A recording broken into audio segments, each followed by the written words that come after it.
हाँ जी, समय सारथी ग्रंथ और इसकी गाथा नंबर चल रही है अपनी गाथा नंबर 9 और 10। और इसमें बता रहे हैं कि व्यवहार ने परमार्थ का परिमात्र प्रतिपादक कैसे है। पढ़ लेते हैं गाथा।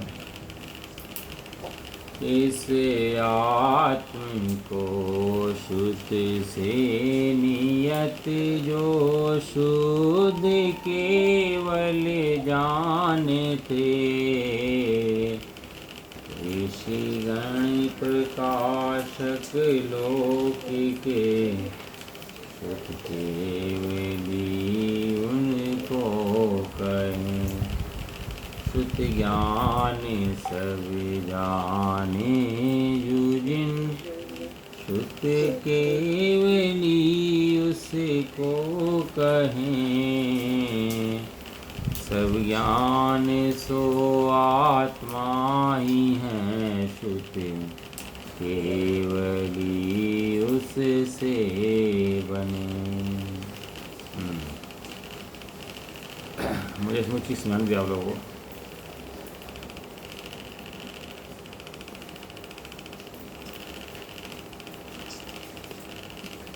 उस दिन बात चल रही है हमारी गुणस्थान की, पहला गुणस्थान और चौथा गुणस्थान। गुणस्थान पहला और चौथा। पहला मतलब संसारी मिथ्या दृष्टि अज्ञानी, और चौथा मैंने सम्य दृष्टि मोक्ष मार्गी, जो मोक्ष मार्ग पर चल पड़ा है, जिसका मोक्ष जरूर होगा, जो संसार में रह नहीं सकता। तो इसमें क्या करा है पहले चौथे में जाने के लिए कि मिथ्यात्व और अनंतानुबंधी का अभाव किया। सही है, कितनी बात आ गई थी ना भाई। देखो जी है, जी के गुण कितने हैं? अनंत गुण हैं। उनमें 3 गुण मुख्य बताए, दर्शन, ज्ञान, चारित्र। दर्शन मतलब श्रद्धा है। दर्शन के 2 मतलब होते हैं, सामान्य प्रतिभास और एक श्रद्धा। जो ज्ञान से होने वाली भूमिका है पहले बनती है, सामान्य प्रतिभास बनता है, उसको दर्शन कहते हैं। और जो श्रद्धा गुण जो रहता है उसे भी दर्शन कहते हैं। फिर मोक्ष मार्ग में जब बात आएगी तो श्रद्धा की आवाज़ आएगी, तो ये भी श्रद्धा विपरीत है। 3 गुण जीव के विपरीत है। दर्शन विपरीत का परिणाम विपरीत है, ज्ञान का परिणाम विपरीत है, चारित्र का परिणाम विपरीत है, 3 गुणों का परिणाम विपरीत है। तो पहले से चौथे पे आने पर एक तो मिथ्यात्व का भाव हुआ, एक अनंतानंदी का हुआ। मिथ्यात्व का मुझे पकड़ती है दर्शन होती है, और अनंतानंदी जो चारित्र होती है। चारित्र मोह टोटल कितनी पकड़ दिया है? कितनी पकड़ दिया टोटल चारित्र मोह टोटल? बोलो भैया, तो मोटी मोटी बातें हो चुकी है।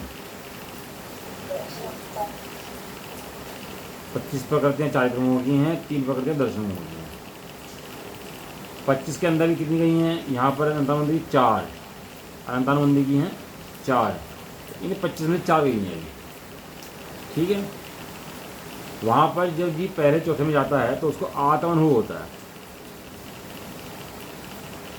क्या होता है? आत्मानुभव।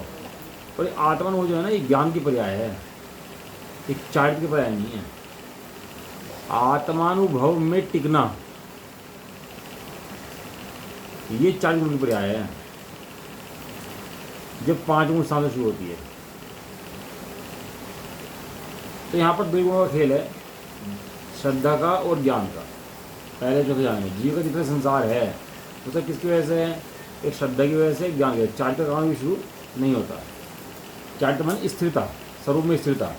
स्वरूप में स्थिरता कब होगी? जो स्वरूप का अनुभव होगा। स्वरूप का अनुभव कब होगा? जो स्वरूप के बारे में पता होगा।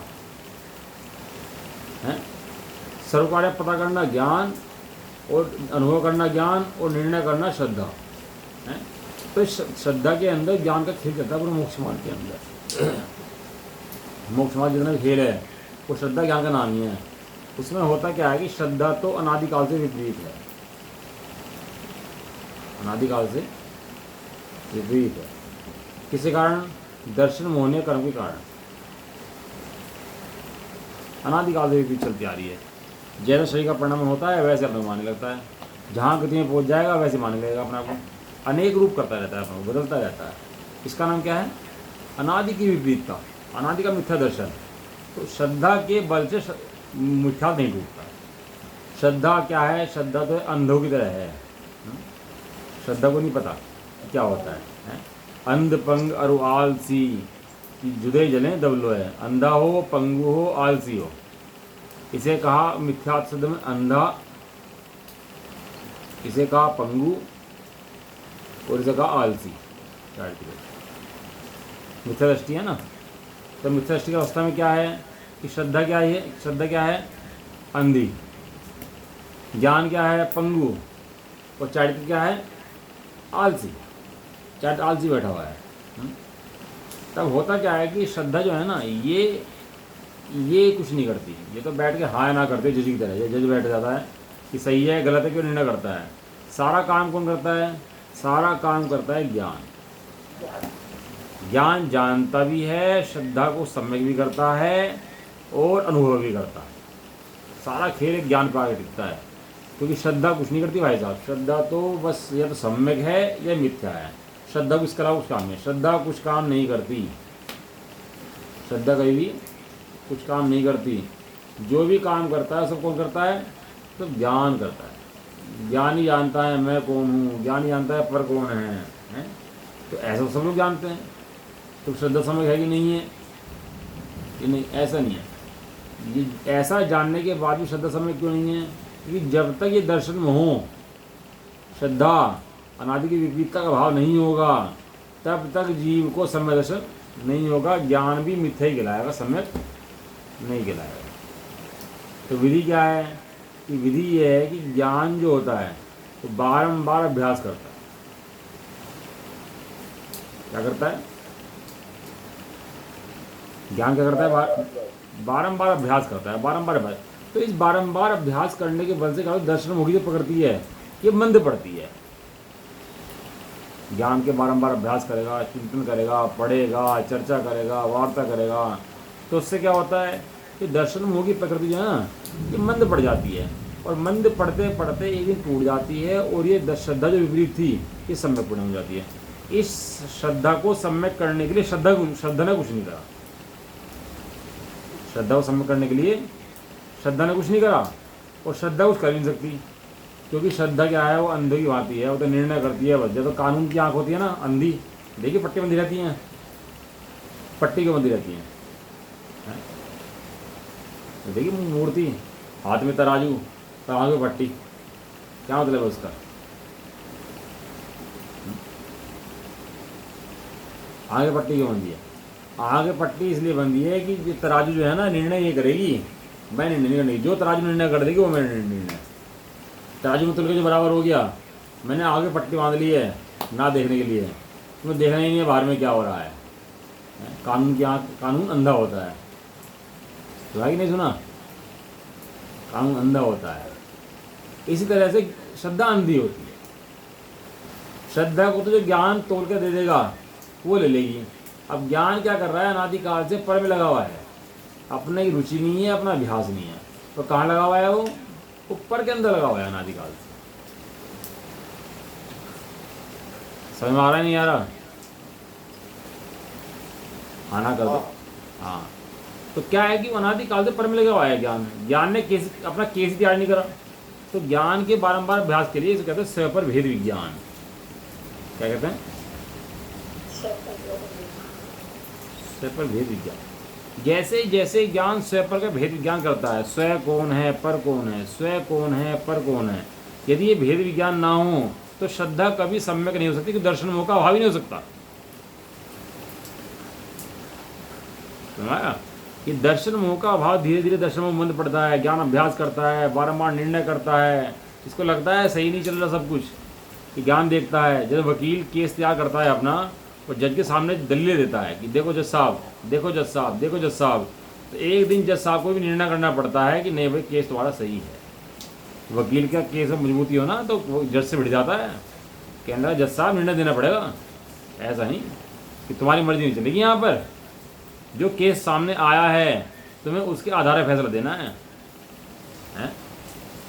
तो ऐसे ही श्रद्धा के सामने जो केस ज्ञान ने प्रेजेंट करा है उस केस के हिसाब से श्रद्धा को निर्णय देना पड़ेगा। अब कहते हैं श्रद्धा के बिना ज्ञान नहीं है और ज्ञान के बिना श्रद्धा नहीं है, दोनों एक दूसरे सहकारी हैं। ज्ञान अभ्यास करता रहे और श्रद्धा मोहर न लगाए तो क्या होगा? तो मिथ्या दृष्टि है। और ज्ञान अभ्यास ही ना करे तो श्रद्धा मोहर कहाँ से लगाएगी? तो मिथ्या दृष्टि। तो बिल होता है ना, बिल तो लोकसभा में पास हो जाता है, राज्यसभा में पास हो जाता है, लेकिन जब तक राष्ट्रपति मोहर न लगाए तब तक क्या चीज़, जब तक राष्ट्रपति की मोहर, बस इतनी मेहनत करी बनाने वाले ने, इतना काम करा, संसद में पास हुआ, राज्यसभा में पास हुआ, इतना सारा काम हुआ, और इसके बाद भी एक जरा सा सिग्नेचर नहीं हुआ उसके बाद राष्ट्रपति का, तो क्या हुआ है? तो सारा काम खराब। इसी तरह जीव ने क्षयोपशम लब्धि, विशुद्धि लब्धि, करण लब्धि, वो प्राज्ञ लब्धि, 4 लब्धि में प्रवेश करा, देशन लब्धि, 4 लब्धि में प्रवेश करा, लेकिन करण लब्धि में आज तक प्रवेश नहीं करा। करण लब्धि माने जज के साइन, करण लब्धि माने राष्ट्रपति के साइन। और जहाँ राष्ट्रपति के साइन हुए तो वो जो कागज था वो कानून बन गया। पहले क्या था? अब तक कागज था कि नहीं था? कोई वैल्यू थी उसकी? लेकिन साइन होते ही क्या बन गया? वो साइन होते कानून बन गया, वही कोई कागज। इसी तरह से ज्ञान ने सारा काम करा, करता रहा, और श्रद्धा की मोहर नहीं लगी तो सारा ज्ञान मिथ्या के खत्म चला जाता है। और इस सारे ज्ञान के ऊपर श्रद्धा ने मोहर लगा दी तो वही सारा ज्ञान सम्यक के खत्म चला जाता है। तो 2 गुणों का खेल चलता है मोक्ष मार्ग के अंदर, श्रद्धा और ज्ञान का। ज्ञान ये भी जानता है कि श्रद्धा क्या काम कर रही है, श्रद्धा मिथ्यात्व रूप है कि सम्यक रूप है, और बारंबार अभ्यास के बल से श्रद्धा कितनी सम्यक हुई है, श्रद्धा में तो मोह कितना हटा है, ज्ञान सब जानता है। इसलिए तो ज्ञान को मोक्ष मार्ग कहा। आत्मज्ञानम स्वयं ज्ञानम ज्ञानादन्यत करोति किम पर भावस्य कर्तात्मा मोहयम व्यवहारिणाम। आत्मा का ज्ञान है वो स्वयं ज्ञान ही तो है, वो स्वयं आत्मा ही तो है, और इसके अलावा क्या है?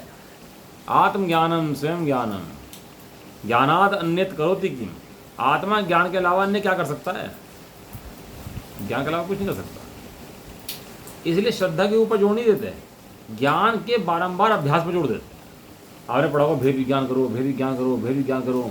ये भेद विज्ञान जो है ज्ञान गुण की पर्याय है, श्रद्धा गुण की पर्याय नहीं है। आता समझ में नहीं आता? देखो मोक्ष मार्ग है, समझना तो पड़ेगा, और इसके लिए तो चौथी ढाल जो है ना बहुत इंपॉर्टेंट है। चौथी ढाल के अंदर इसका बहुत वर्णन किया, ज्ञान कैसे काम करता है, श्रद्धा कैसे काम करती है। ज्ञान का पूरा प्रकरण है चौथी ढाल के अंदर। अभी अलग अलग बैठ रहे हैं, श्रद्धा अलग बैठ रहे हैं, ज्ञान अलग बैठ रहे हैं, तो विविध परिणाम चलता रहेगा। लेकिन ज्ञान सुन करके समझ करके सतर्क हो गया कि नहीं, अब मुझे गुलामी का जीवन पसंद नहीं है, मैं बंधन में हूँ, लेकिन ये बंधन मुझे पसंद नहीं है, बंधन मुझे खोलना है। बंधन का उपाय क्या है? कि बंधन खोलने का उपाय देव शास्त्र गुरु की सम्यक श्रद्धा है, शास्त्रों का अध्ययन है, तत्व चिंतन है, तत्व विचार है, ये सब है। और यदि ये सब ना, ये तत्व चिंतन तत्व विचार ना करे और बाकी सारे काम में ज्ञान को लगा दे अपने, हैं, ज्ञान में सारे काम में लगा दे ज्ञान को कि भाई तू ये भी कर, ये भी कर, ये भी कर, भेद ज्ञान ना करे स्वयं पर का, तो सम्यक दृष्टि नहीं हो सकता, सम्यक तो होता ही नहीं है उसको। तो यहाँ पे फिर व्यवहार की वो आ गई ना, जो महत्व है व्यवहार का। कहाँ व्यवहार का महत्व है बताओ मुझे, किस तरह है व्यवहार का महत्व? तो जो शास्त्र की श्रद्धा करनी है, ये सब व्यवहार के लोग आ गए ना यहाँ पर। हाँ वो सही है, वो सब, लेकिन जो जिनागम में बैलेंस किया गया है, हाँ निश्चय और व्यवहार को जो उसकी पूरी है ना, वो लेकिन यहाँ पर आगे। हाँ वो इतना तो कंडीशन है भैया। देखो देव शास्त्र गुरु का श्रद्धान, 7 तत्वों का श्रद्धान और आत्मा का श्रद्धान, ये 3 तो कंपल्सरी कंडीशन है। इसके बिना तो भेद विज्ञान हो ही नहीं सकता, ज्ञान का अभ्यास हो ही नहीं सकता। शास्त्र से पढ़ेगा, सुनेगा, समझेगा, श्रद्धान होगा ही नहीं होगा उनका। और जो देव दिखा रहे हैं उनका श्रद्धान होगा ही नहीं होगा, और जो गुरु बता रहे हैं उनका श्रद्धान होगा ही नहीं होगा। 7 तत्वों से जितने परिणाम ऊपर नीचे होते हैं उनका श्रद्धान होगा ही नहीं होगा। और जो आत्मा मूल है मोक्ष का, वो श्रद्धान होगा कि नहीं होगा। ये सब तो हैं, लेकिन वो भेद विज्ञान इसमें मूल है। भेद विज्ञान ते सिद्धा सिद्धा एक केचने अस्य भाव तो बद्धा बद्धा एक केचने। आचार्य रामचंद्र ने लिखा है जितने आज तक मुक्त हुए हैं वे सब भेद विज्ञान से ही हुए हैं, और जितने बंधे हैं सब भेद विज्ञान के अभाव से बंधे हैं। जिनको भेद विज्ञान नहीं हुआ वे सब बंधे हुए हैं, और जिनको भेद विज्ञान हो गया है सब खुले हुए हैं। इसलिए मोक्ष का मूल एक भेद विज्ञान है। भेद विज्ञान क्या है? स्वयं कौन है और पर कौन है। अपना प्रमाण का विषय जो आत्मा है वो स्वयं, और बाकी सब इसके अलावा सब पर। अब मैं क्रिया करता ही नहीं करता हूँ, खाने की पीने की छोड़ दूँ कि कर लूँ। पहले तू ये मान कि तू नहीं करता है, मानने ये खाना बाद में छोड़ना, पहले मान्यता छोड़ अपने अंदर की कि तू खा सकता है। कि मान्यता अंदर की मान्यता जो जड़े फैला रखे ना तूने अंदर में, मान्यता जो महल खड़े कर रखे तूने अंदर में, पहले मान्यताओं के महल तोड़ अपने अंदर के। जब मान्यता के महल तोड़ देगा तो बाद काम आसान हो जाएगा, होने के कार्य सहमे हो जाएगा। दूसरे के प्लॉट पर मकान खड़ा कर दोगे तो मकान तो अपना होगा ही नहीं, पैसे खराब जाएंगे। श्रद्धांत सुधरे बिना कुछ भी करोगे तो दूसरे के प्लॉट पर महल खड़ा करना है। पर क्रियाओं से, पुद्गल की क्रियाओं से अपनी क्रिया मानना, पुद्गल क्रियाओं से को अपना कर्ता मानना, अपनी ज्ञान क्रिया से पूर्व कर्ता मानना, ये सब मिथ्या दृष्टि का व्यवहार है। ये तो मिथ्या आता है भी ऐसा। तो ये मैं थोड़ा समझाया इसका दर्शन और ज्ञान के बारे में, ठीक है। इसका फोटो ले लो एक बार। तो ज्ञान बारंबार बारंबार स्वयं पर का भेद ज्ञान करता रहता है। अगला ऐसा मुझे समझाना है आपको कि केवली क्या होता है। शुद्ध केवली शब्द आ रहा बार बार, तो केवली क्या होता है? केवली माने फोटो में क्या गया? कोई नहीं ले लो अभी, अब ले लो, हो गया। हो जाओ। केवली के दो अर्थ हैं। जो तीन लोग तीन काल को जानता हूं,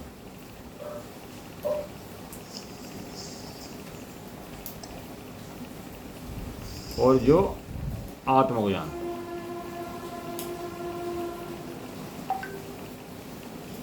दो अर्थ केवली के हैं। तो जो आत्मा को जानता हूं निश्चय केवली है, और जो लोकालोक को जानता हूं वो व्यवहार केवली है। व्यवहार की कह रही है, व्यवहार की कह रहे हैं, क्योंकि तीन लोग तीन काल को जानना अपने प्रयोजन का नहीं है, उससे अपना कुछ नहीं होता। बस तीन लोग तीन काल जान रहे, उससे अपना क्या भला हो रहा? उससे अपना कोई भला नहीं होता। अपना भला किससे होता है? जो आत्मा को जानता है वो निश्चय। ये नियम सार जी के अंदर आया। मैं अपनी बात बता रहा, ये नियम सार जी की वादी गाथाएँ हैं बहुत सारी, लगभग 12-15 गाथाएँ होंगी। उसके अंदर प्रकरण आया कि व्यवहार जो है, जो पर को जानते हैं व्यवहार से और स्वयं को जानते हैं निश्चय से। स्वयं को जानते हैं वो निश्चय है, और पर को जानते हैं वो व्यवहार है। वहां से सूत्र निकला स्वाशित निश्चय, स्वाशित निश्चय और पराशित व्यवहार। ये निकला सूत्र वहां से। जो स्वयं के आश्रित है, जो आत्मा के आश्रित है, जो अपने आश्रित है वो तो निश्चय है, और जो पर के आश्रित है। तीन लोग तीन काल को जानते हैं, तो तीन लोग तीन काल चाहिए कि नहीं चाहिए? बाहर में अगर तीन लोग तीन काल ना हो तो जान पाएंगे तीन लोग तीन काल को? नहीं जान पाएंगे। तो पर क्या आश्रित हो गया? तो पर क्या आश्रित हो तो व्यवहार हो गया। और तीन लोग तीन काल ना हो तो आप लोग जान पाएंगे? जान पाएंगे? जान सकते हैं? जान सकते हैं? भाई तीन लोग तीन काल को की जरूरत क्या है अपने जानने के लिए? तीन लोग तीन काल को जानने के लिए तीन लोग तीन काल की जरूरत है। अपने को जानने के लिए तो कोई जरूरत नहीं तीन लोग तीन काल की। अपने को जानने के लिए तो अपनी जरूरत है। समझ में आया? तो जो मैं हूं शुद्धात्मा है वो निश्चय स्वाशित। समझ में आ रहा? तो केवली के 7 भेद होते हैं। कितने भेद होते हैं? 7 भेद होते हैं। नंबर 1 होते तीर्थंकर केवली। नंबर 1 क्या होता है? तीर्थंकर के लिए सबको पता ही है। जैसे 24 भगवान हैं, सिमंदर आदि भगवान है, 20 तीर्थंकर भगवान हैं, सब कौन से केवली हैं? तीर्थंकर केवली। नंबर 2 होते हैं सामान्य केवली। नहीं गंधकुटी वगैरह होती है, लेकिन दिव्य ध्वनि नहीं फिरती इनकी। सामान्य केवली होते हैं भाई, आत्मा का ध्यान करा तो केवली बन गए। सामान्य केवली हो गए, भरत चक्रवर्ती थे हैं, या भरत चक्रवर्ती तो दूसरे में आएंगे, बहुत सारे सामान्य केवली हुए हैं जो अपने आत्मा की आराधना करी और केवली बन गए, सामान्य केवली। नंबर 3 होता है अंत्यकृत केवली। अंत्यकृत मेरे ख्याल से अंतर्मुहूर्त के अंदर केवली बन जाए उसको कहते हैं अंतकृत केवली है। अपनी आत्मा की आराधना करने बैठे और अंतर्मुहूर्त के अंदर ही सारे कर्मों का क्षय कर दिया, केश लोच करे, मुनि बने और बैठ गए, और इतनी तैयारी थी कि आत्मा के अंदर रमे छपक श्रेणी बन दी और तुरंत केवली बन गए। तो कौन से केवली हुए? तो अंतकृत केवली हुए। अगले हैं उपसर्ग केवली। उपसर्ग केवली क्या होते हैं कि बाहर में उपसर्ग हुए जा रहा है, सिर पे सीढ़ी दिला दी, रुई लपेट का आग लगा दी हैं, बाहर में छीले जा रहे हैं, कड़े पहने जा रहे हैं, गरम गरम लोहे के, क्या हो रहा है बाहर में? उपसर्ग। लेकिन उनका मुनिराज का उस उपसर्ग के ऊपर ध्यान ही नहीं, मुनिराज का उपसर्ग के ऊपर ध्यान ही नहीं है।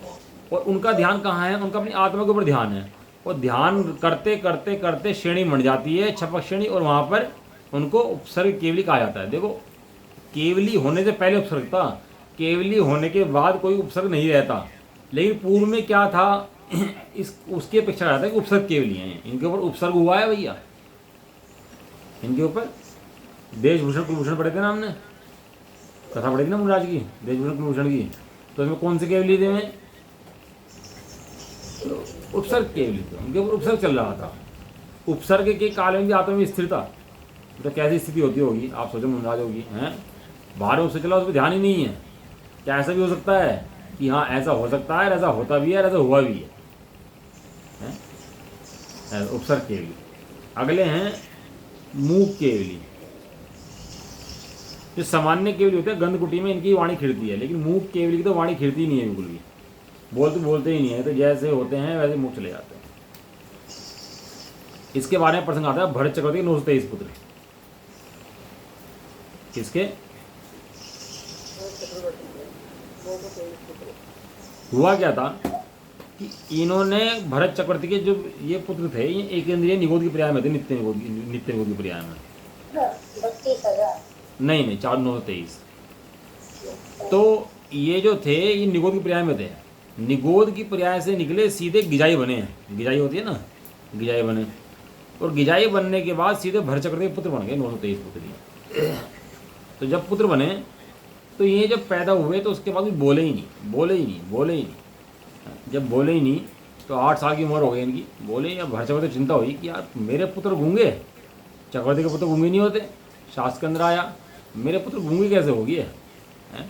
तो शमोषण में गए भगवान के, तो वहाँ पूछा भगवान से हैं कि भैया हे भगवान, ये पुत्र जो मेरे हैं ये बोलते नहीं हैं, ये गूंगे हैं क्या? कि नहीं, दिव्य ध्वनि में आया कि नहीं ये गूंगे नहीं हैं, बोलते हैं और अभी बोलेंगे ही। बोलने लायक कुछ नहीं, जो बोलने लायक है वो बोलेंगे, बाकी कुछ बोलने लायक है ही नहीं। तो बोले, तो क्या बोले? इतनी बात सुनते ही कि हमें जिन दीक्षा दो। क्या बोले? हमें जिन दीक्षा दो। और जिन दीक्षा दे करके मौन हो गए, दिन दीक्षा ली और तुरंत केवल प्राप्त कर लिया। मतलब पूरे जीवन में एक इंद्रिय से बोलने का मौका ही नहीं मिला अनादिकाल से। 2 इंद्रिय में गिजाई बने तो वहाँ बोलने का मौका नहीं मिला है, और यहाँ पर भी बोलने का मौका मिला तो क्या बोले? अब देखो पर्याय को स्वतंत्रता किसे कहते हैं, पर्याय की क्रमबद्ध योग्यता किसे कहते हैं? कहाँ वे 923 निगोद में, कहाँ गिजाई में, और कहाँ केवल ज्ञानी होकर मोक्ष चले गए। इन्हें कहते हैं मूक केवली। एक होता है समुद्घात केवली। कौन से केवली होते हैं? समुद्घात। अब उसमें क्या है कि जब वो मोक्ष जाने से पहले 4 घाती कर्मों की स्थिति ऊपर नीचे होती है। आयु कर्म ज़्यादा हो हैं और बाकी कर्म कम हो, आयु कर्म कम हो, बाकी कर्म ज़्यादा हो, तो क्या होता है उनके कपाट की तरह गिरते हैं आत्मा के प्रदेश। और ऐसा होने के बाद हैं उनके चारों कर्म बराबर हो जाते हैं। तो इन्हें क्या कहते हैं? समुद्घात केवली। अगले हैं अनुबद्ध केवली। याद आया अनुबद्ध केवली किसे कहते हैं? एक कौन से? हाँ, अनुबद्ध केवली किसे कहते हैं?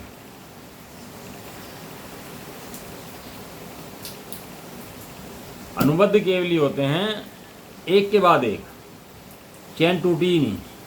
महावीर स्वामी गए, महावीर स्वामी के बाद तुरंत ही मोक्ष गया, तो केवल ज्ञान किसे हो गया? गौतम स्वामी केवल ज्ञान हो गया। केवल गौतम स्वामी को था तो उसके बाद किसे केवल ज्ञान हो गया? गौतम स्वामी के बाद जम्बू स्वामी को, जम्बू स्वामी। तो वो मतलब क्या है, एक के बाद एक के बाद एक लाइन टूटी ही नहीं, कार्यक्रम में भेद पड़ा ही नहीं, तो उनको कहते हैं अनुबद्ध केवली, बंधे हुए हैं एक दूसरे से। वहाँ जितने केवली हैं वे सब आत्मज्ञानी हैं। सब क्या हैं? आत्मज्ञानी अरहंत हैं। इसके अंदर कोई भेद नहीं है। बाहर में उनके कर्मों के उदय के अंदर फर्क है, लेकिन भगवान अरहंत में कोई फर्क नहीं है। ये सब क्या है? उपसर्ग हुए, मूक हुए, समुद्घात हुए, अनुबद्ध हुए, अंतकृत हुए, ये सब कर्मों को देखो तो फेर हैं। इसके अंदर जीव का तो कोई रोल नहीं है। वहाँ पर जो जीव है वो आत्मज्ञानी अरहंत तीर्थंकर, आत्मज्ञानी अरहंत ही हैं, शुद्धात्मा के अनुभव करने वाले। समझ में आ गई इतनी बात? कोई क्वेश्चन इसके अंदर? कोई क्वेश्चन नहीं। अब इसके अंदर शुद्ध केवल तो कहीं नहीं आया, जिसके लिए मैंने क्वेश्चन उठाया है। शुद्ध केवल तो कहीं नहीं आया इसके अंदर। यार ये इसमें बार बार जो हम गाथा पढ़ रहे हैं, ये शुद्ध केवली, शुद्ध केवली, शुद्ध केवली, अशुद्ध केवली इसके अंदर है नहीं। तो शुद्ध केवली क्या होते हैं? ये शुद्ध केवली क्या होते हैं? तो पराते को श्रृंगार भी करते हैं। देखो 5 ज्ञान होते हैं। कौन कौन से? मति, शुद्ध, अवधि, मनपर्य और केवल ज्ञान। ठीक है, बराबर है। आज वो शास्त्र नहीं चल रहा, पढ़ाई चल रही है, लेकिन पढ़ाई शास्त्र की है ये, क्योंकि वो शब्द आएंगे ना वहाँ पर ही हैं, तो क्लियर होनी चाहिए कैसे किसे कहते हैं। देखिए, अवधि मनपर्य तो पर को जानते हैं। इनका विषय क्या है? अवधि मनपर्य का पर है। अवधि ज्ञान की परिभाषा क्या है? बताओ, कौन बताएगा?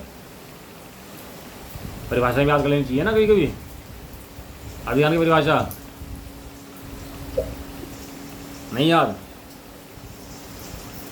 द्रव्य क्षेत्र काल भाव की मर्यादा सहित हैं, द्रव्य क्षेत्र काल भाव की मर्यादा सहित पर प्रदेश रूपी पदार्थों के स्पष्ट प्रत्यक्ष ज्ञान को अवधि ज्ञान कहते हैं। तो किसे जानता है? रूपी। रूपी रूपी द्रव्य कौन सा है 6 द्रव्य में से?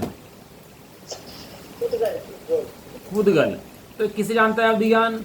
रूपी पदार्थ के ज्ञान को, रूपी पदार्थ के ज्ञान को अवधि ज्ञान कहते हैं। तो ये रूपी पुतल पर को जानता है, पुतल को जानता है। सही है, बराबर है। और मन परिज्ञान की क्या परिभाषा है? रूपी और अरूपी सबको। अच्छा, बहुत सुंदर, तालियां। मन परिज्ञान की परिभाषा ये है, मन में जो वो हो रहे हैं भाव, हाँ। उन्हें जानते हैं। प्रॉपर परिभाषा क्या है? परिभाषा पूछ रहा मैं, उसका अर्थ नहीं पूछ रहा, भावार्थ नहीं पूछ रहा मैं उसका, मैं परिभाषा पूछ रहा हूँ। परिभाषा तो याद करानी की करानी, खाली भावार्थ याद कर लोगे बस। द्रव्य क्षेत्र काल भाव की मर्यादा सहित हाँ, मन में उत्पन्न भावों को, मन में उत्पन्न अरूपी भावों को जो जानते हैं। कुछ नहीं, सब अड़गम सड़गम कर दो, कुछ भी बना दो कहीं का कहीं। हैं, हलवा बनाना हो, पहले पानी गेर दो, फिर आटा भून दो, फिर घी गेर दो उसके अंदर, अब मीठे का पता नहीं है, और सब बन गया हलवा तुम्हारा। भावासन होना चाहिए, हैं?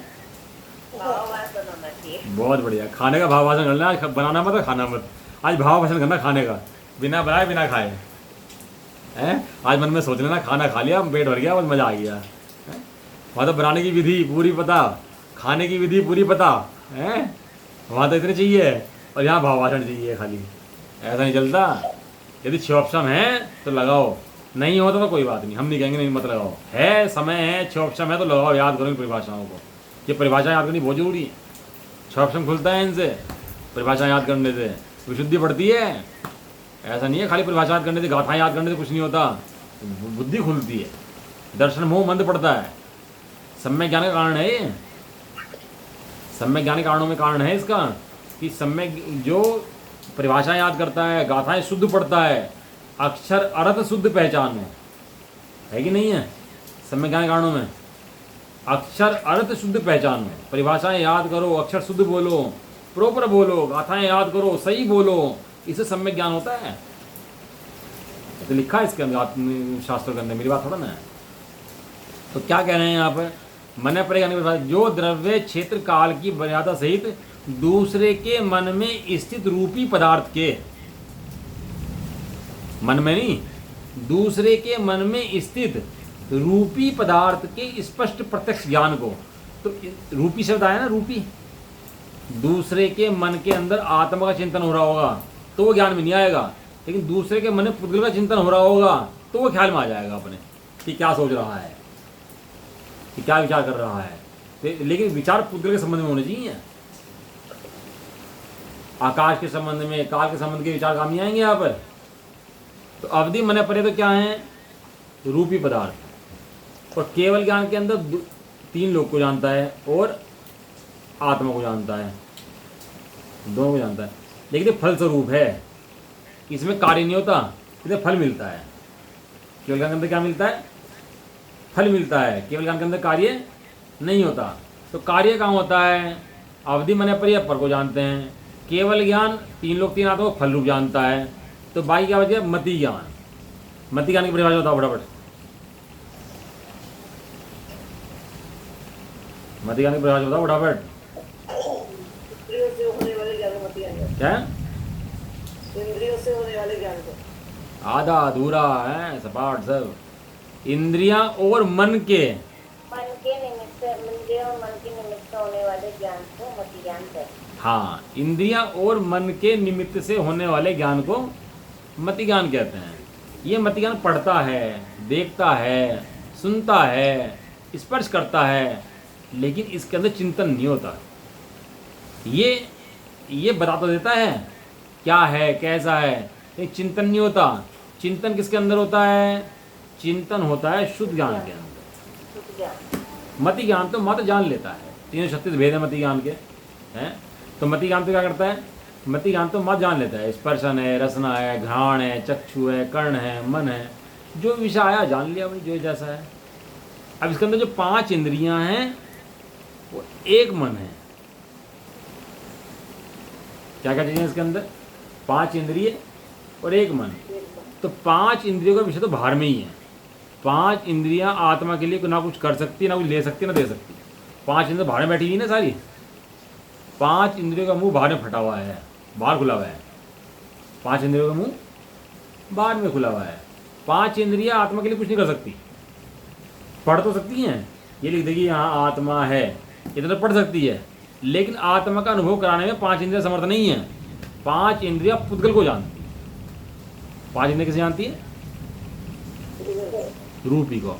तो इसके अंदर क्या हुआ, केवल ज्ञान, अवधि ज्ञान, मन परे ज्ञान, मति ज्ञान का विषय तो रूपी द्रव्य ही है, पुद्गल द्रव्य ही है। समझ में आया। 4 ज्ञान तो पुद्गल संबंधित हो गए।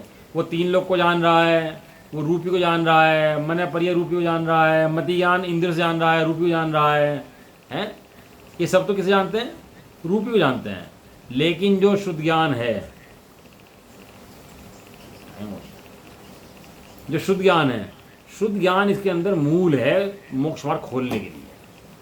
जो शुद्ध केवलीय शादेव कहते हैं ना, शुद्ध केवलीय, शुद्ध केवलीय, जिस शुद्ध के अंदर आत्मा बैठा है वो शुद्ध केवली है।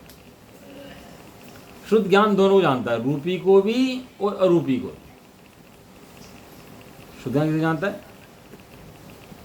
शुद्ध ज्ञान रूपी को भी जानता है और अरूपी को भी जानता है। शुद्ध ज्ञान के विषय दोनों हैं। शुद्ध ज्ञान रूपी को भी जान सकता है, अरूपी, आकाश को जान सकता है, काल को जान सकता है, धर्म को जान लेगा, अधर्म को जान लेगा, आत्मा को जान लेगा, क्योंकि इसका विषय रूपी भी है और अरूपी भी है। जितने अरूपी द्रव्य कितने हैं, अरूपी द्रव्य कितने हैं, 5 द्रव्य रूपी हैं और 1 द्रव्य रूपी है पुद्गल। ठीक है। तो 5 द्रव्यों के अंदर आत्मा है कि नहीं है, 5 द्रव्यों के अंदर आत्मा है नहीं है? है। हाँ, तो ये आत्मा को भी जान लेता है। कौन? शुद्ध ज्ञान। और ये जो इहा-पो चलती है, मैं कौन हूँ, भेद विज्ञान चलता है, ये सब किसका काम है? ये शुद्ध ज्ञान का काम है। आपने पढ़ लिया है सब, आज सुबह समाचार जी पढ़ लिया, श्रद्धा ज्ञान पढ़ लिए, अब अंदर में गेम चलता रहेगा पूरा का पूरा। तो सब गेम जो चलेगा ना पूरा का पूरा भेद विज्ञान का, ये सब शुद्ध ज्ञान का खेल है। ये सारा काम शुद्ध ज्ञान कराता है।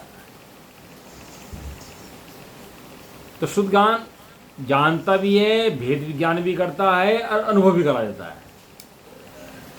क्या क्या है? शुद्ध ज्ञान जानता भी है, भेद विज्ञान भी करा देता है और अनुभव भी करा देता है। ये तीनों काम शुद्ध ज्ञान के हैं। सारा खेल कहाँ चलता है? सारा खेल शुद्ध ज्ञान के अंदर चलता है। जानना, भेद विज्ञान करना और उसका अनुभव करना, ये सारा काम किसका है? ये सारा काम शुद्ध ज्ञान का है। और आचार्य देव कहते हैं जो शुद्ध ज्ञान में अनुभव कर रहा है वही तो केवली है। और केवली कौन है? विशेष ज्ञान होगा।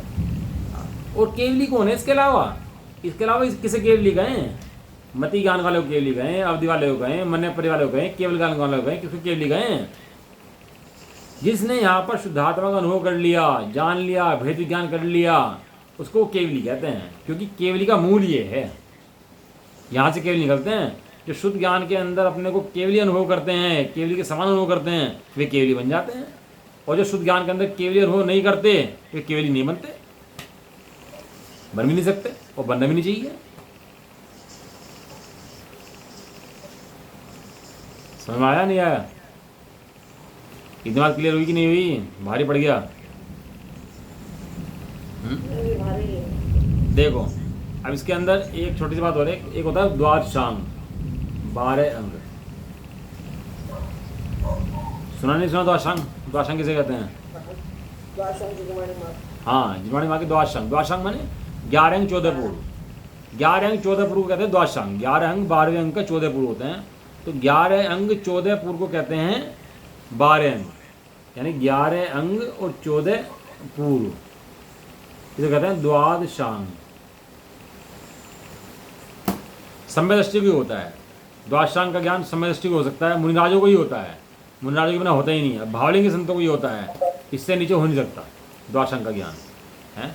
और जो द्वादशांग को जानता है वो आत्मा को जानता ही है, और जो आत्मा को जानता है वो द्वादशांग को ना जाने भले ही द्वादशांग के सार को जानता है।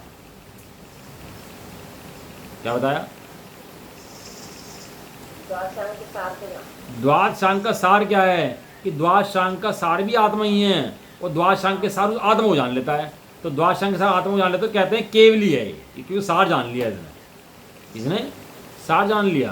तो क्या हो गया? अब ये केवली हो गया, इसने अपना काम कर लिया। मुझे बताओ बच्चे का जन्म कब होता है?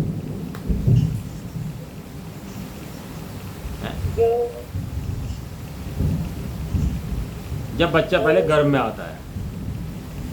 गर्भ में आएगा उसका जन्म होगा। यदि गर्भ में नहीं आया तो जन्म कैसे होगा? कभी ऐसा हुआ गर्भ में तो आया नहीं, जन्म हो गया? ऐसा कभी होता है? पहले जन्म होने से पहले कहाँ पर आएगा? गर्भ के अंदर आएगा। इसी तरीके से यहाँ पर अनुभव की क्रियाएं शुद्ध ज्ञान के अंदर गर्भ में आएंगी। ये जान लेगा अपने आप को कि मैं कौन हूँ, कैसा हूँ, ये गर्भ है। और केवल ज्ञान जन्म है।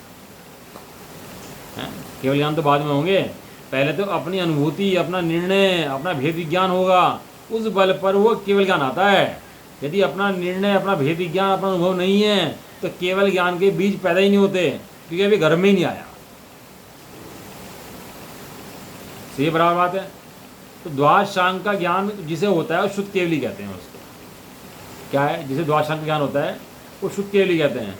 और जिसे आत्मा का ज्ञान होता है उसे भी शुद्ध केवली कहते हैं। तो है क्या कि जो आत्मा को जानता है वो निश्चय शुद्ध केवली है, और जिसे द्वादशांग का ज्ञान है वो व्यवहार केवली है। आशीष चले गए हैं है। आशीष समझ में आ रहा है नहीं आ रहा? या भारी हो गया? जैसे वे 3 लोग को जान रहे थे व्यवहार केवली, और आत्मा को जान रहे थे निश्चय केवली, इसी प्रकार ये द्वादशांग को जानता है सो व्यवहार शुद्ध ज्ञान, और आत्मा को जानता है तो निश्चय शुद्ध ज्ञान। शुद्ध केवली। ठीक है, बराबर बात है। अब केवल ज्ञान पर भी ये बात लगेगी और शुद्ध ज्ञान पर, केवल 2 ज्ञानों पर ये बात लगेगी, बाकी 3 ज्ञान के ऊपर ये बात लगेगी, क्योंकि 3 ज्ञान तो पर को ही जानते हैं, स्वयं को जानते ही नहीं है। शुद्ध ज्ञान स्वयं और पर को जानता है और केवल ज्ञान स्वयं पर को जानता है। 2 ही ज्ञान है इसके अंदर, 5 ज्ञान के अंदर से, जो स्वयं और पर को जानते हैं, शुद्ध ज्ञान और केवल ज्ञान। केवल ज्ञान के अंदर लोकालोक को जानता है, वो व्यवहार है, और शुद्ध ज्ञान के अंदर द्वाशांक को जानता है, वो व्यवहार है। और निश्चय कि दोनों के दोनों जो आत्मा को जानते हैं, वो उनका दोनों का निश्चय है।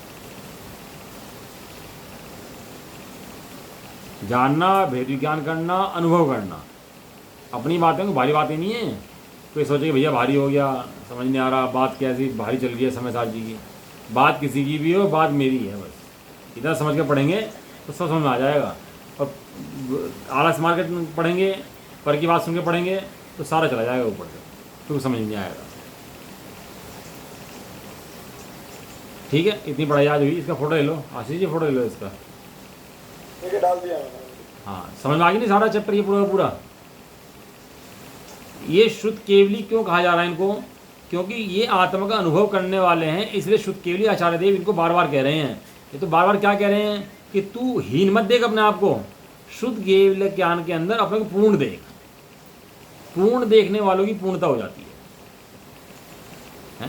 जो पूर्ण देखते हैं पूर्ण हो जाते हैं, जो पूर्ण देखते हैं पूर्ण हो जाते हैं।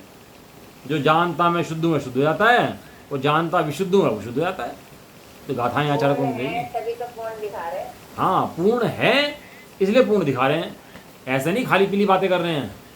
हाँ, ऐसा नहीं कि वैसे ही कह रहे हैं कि जितनी मान ले तो ऐसी मान ले, ऐसा नहीं।